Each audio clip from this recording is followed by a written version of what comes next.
Guys, in this video I'm going to show you how to block someone on Facebook, public and professional account. Let's dive in. Launch the Facebook app first. Let's look for account that we want to block. For example, let's say we want to block this account over here, right?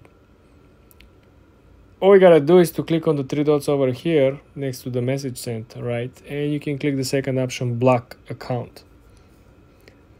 The problem with this I could see is that when you click block, right, this is what is going to happen.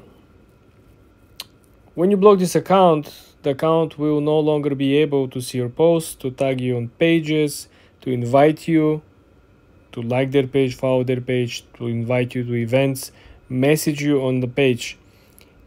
Very important, we all know that there is a difference about Messenger, right?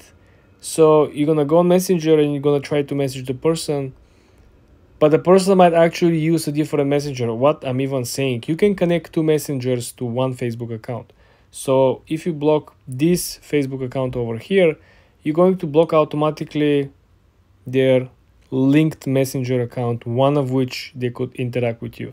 But they could message you or they can look at you, right, when you're online or offline through the other messenger accounts that they have linked to this Facebook account. So this is why my thought process is, if you really want to block someone, probably want to go through different messengers that they have, that they messaged you previously. Because if they didn't message you previously through the different messengers, you're not going to know that they have more, right? So if they message you through 1, 2, 3 different messengers, you want to go and block them through the different messengers as well. For more tips and tricks like this, guys, subscribe and follow for more.